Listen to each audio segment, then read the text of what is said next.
கோமதி அக்கா, யாருக்கு ஓட்டு போட்ட?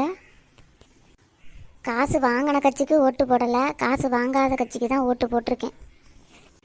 எனக்கு கை கால் வராமல் இருக்குது, ஆனாலும் போய் ஓட்டை போட்டுட்டு வந்துட்டேன். வீல் சேரில் வச்சு கூட்டிகிட்டு போனாங்க.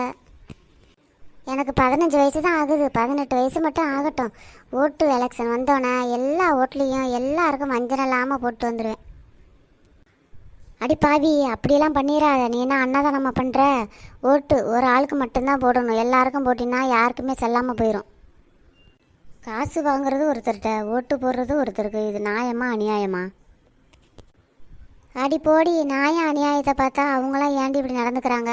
ஓட்டு வாங்குற வரைக்கும் தான் நம்மள அம்மா தாயேங்கிறாங்க, அதுக்கப்புறம் நாயே பேயங்கிறாங்க. அவங்களுக்கும் மனசாட்சி இருந்தா ஓட்டு போட்டு ஜெயிச்ச மக்களுக்கு நல்லது செய்வாங்க. அதுக்கப்புறம் அவங்கள நம்ம பார்க்கவே முடியாது. அவங்களுக்கு மனசாட்சி கிடையாது, நம்மளும் மனசாட்சி இல்லாத மாதிரி நடந்துக்க வேண்டியதான். சுதந்திரம் கிடச்சிருச்சுங்கிறாங்க, ஆனால் ஓட்டு போகிறதுல கூட நமக்கு சுதந்திரம் கிடையாதுக்கா. நம்ம யாருக்கு ஓட்டு போடணும்னு நினைக்கிறோமோ அவங்களுக்கு போடவே விட மாட்டேங்கிறாங்க. காசை கொடுத்து நம்மளை அவங்க பக்கம் திருப்பிடுறாங்க. நம்ம மனசாட்சியே உறுத்துது. காசு வாங்கிட்டோமே, அவங்களுக்கு ஓட்டு போடலன்னா ஏதாவது தண்டனை கிடச்சிருமோ அப்படின்னு மனசாட்சி உறுத்துறதுனால ஓட்டை அவங்களுக்கு போட வேண்டியதாக இருக்குது. நம்ம யாருக்கு ஓட்டு போடணும்னு நினைக்கிறோமோ அவங்களுக்கு போட முடியாமே போகுதுக்கா.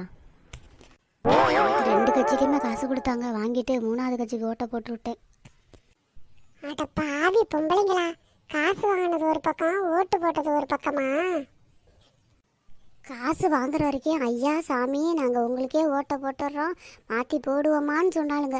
இப்போ பாரு, ஓட்டை மாற்றி மாற்றி ஓட்டு வச்சுருக்குதுங்க. யார் ஜெயிக்க போகிறாங்களோ தெரியல. தலையில் துண்டை போட்டுட்டு தான் போகணும். இந்த கும்பல் எல்லாமே என்கிட்டையும் பணம் வாங்குச்சு, அங்கிட்டும் பணம் வாங்கியிருக்கு. ஆனால் ஓட்டை மாற்றி மாற்றி போட்டிருக்குதுங்க. என்கிட்ட ஒரு 5000 ரூபா இருக்குது. வீட்டுக்கு வேணுங்கிற சாமானை ஒரு மாதத்துக்கு வாங்கி போட வேண்டியதான். எலெக்ஷன் அப்பயே கொஞ்சம் காசு பார்த்துக்கிட்டாதான், அதுக்கப்புறம் இவங்கள்ட்டலாம் 1 ரூபா காசு வாங்க முடியாது. எங்கள் வீட்டுக்கு பக்கத்து வீட்டுக்காரி 3 ஓட்டு தான் அவளுக்கு, ஆனால் 4 ஓட்டுன்னு சொல்லி பணத்தை வாங்கிட்டா தந்திரமா. இந்த பொம்பளைங்களுக்கு காசை கொடுக்காம இருந்தால் நம்மளாவது ஒரு 20,000 போட்டிருக்கலாம். போ. எல்லாம் நாசமாக போச்சு. தோத்துட்டோம்னா தலைவர் நம்மளை உண்டு இல்லைன்னு பண்ணிடுவார். என்னமோ பண்ணுங்க, நமக்கு என்ன? நமக்கு அலைஞ்சதுக்கு 1 லட்ச ரூபா கிடைச்சிச்சு, அது போதும் நமக்கு.